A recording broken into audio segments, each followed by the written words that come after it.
What does "God created man in his own image" means? Ever wondered what "God created man in his own image" means? Or have you at one time or the other asked the lingering question, why does man exist? Like me, have you stopped to wonder what human existence is all about or questioned its necessity? If you are someone like me, who processes information in pictorial form, then you have most likely been confused by this popular notion about creation. Like, how can man be said to have been created to be just like his maker? Are you saying that he possesses the exact features as God? What point could God be trying to make with that move? Especially when we are not supernatural like him. Well, I found the answers that I sought. My curiosity got me here. Would you stay with me and look no further as we attempt to provide answers to these questions that boggle your mind too? First, we introduce man's identity as the image of God. Then we explore how this imagery becomes real and evident to us, and conclude with practical applications of its relevance for the world as we know it today. Throughout this piece, the use of man as a word is figurative, which represents the male and female gender. The phrase "image of God" reveals to us the real nature of man, and his true identity. Our first encounter with this word is in the Bible, the holy book of the Christians, hence, it makes sense to examine things from the prism of those who have made this claim from time immemorial. What is the image of God? The word image can be interpreted as replica, visible representation, depiction, visible form, appearance, portrayal, etc. But the image of God, known as imago in Latin, is the position that humanity, being unique among the entire created order, was fashioned by God distinctly in his own image and after his own likeness. It's a teaching that echoes throughout the holy book of the Christians, and is anchored in the opening chapter of Genesis. He created mankind in two forms, male and female, in his image. His creation consistently establishes a visible representation of his own invisible being. Hence, we see that man's purpose for existing can never be severed from the Supreme Being who created him. This is why man is almost always depicted in the Bible as a unified physical spiritual entity. Let's take a look at the two texts that make this claim, as neither of them can be divorced from the other. First, so God created mankind in his own image, in the image of God he created them, male and female he created them. Genesis 1:27. Second, then the Lord God formed a man from the dust of the ground and breathed into his nostrils the breath of life, and the man became a living being. Genesis 2:7. When God created man, he became both an animate being and God's image in the same divine act. Take note of the grandness of this fact. It distinguishes man from the Philistine images of mice, the image of Caesar engraved on coins, and all other man-made replicas. God's image is not inanimate. It is not crafted from lifeless stone, coin, wood or paper. This quality distinguishes God's image man from the rest of his creation. There are several ways in which we see God mirror himself in man. The following are some of the most distinctive ways. Man's personality. Man's personality pictures God's personality by virtue of name, metaphysical faculties, and words. Every man has a name, such as Adam and Eve. So, also does each communicate verbally and relate interpersonally with other men and his maker. Man is a personal being, just like God. They both possess self-awareness, the awareness of others, and the ability to communicate. Every time we employ personal pronouns, we demonstrate our capacity for communication as well as our knowledge of ourselves and others.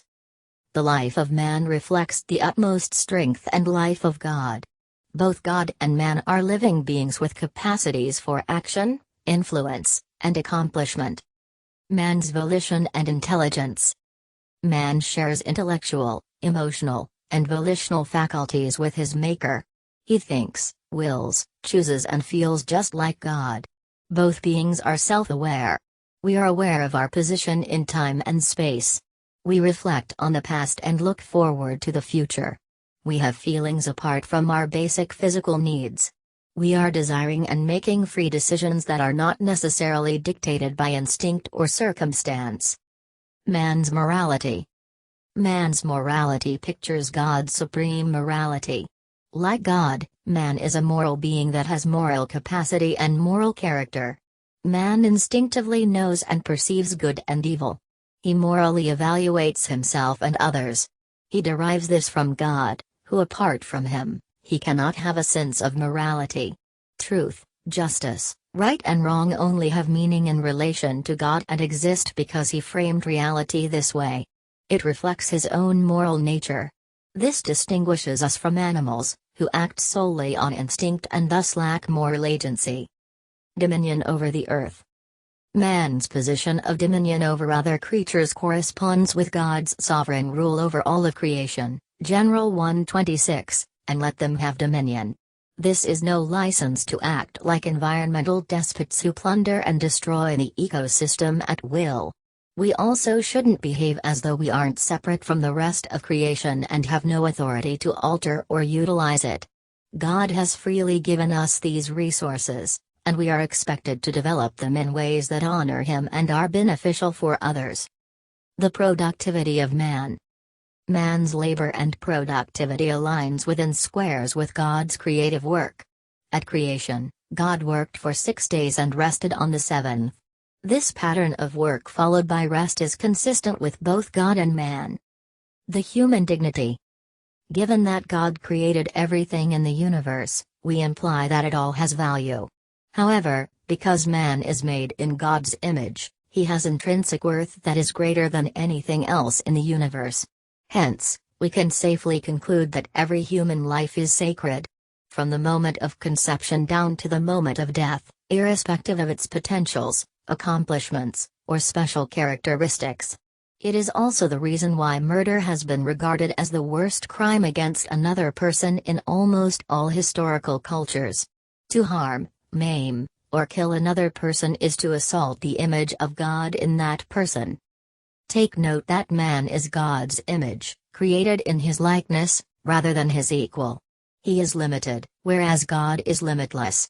Nonetheless, despite the fact that this visible picture is that of a limited creature, man and man alone, has the privilege of displaying harmony, sensibility, and order amongst all other of God's creation.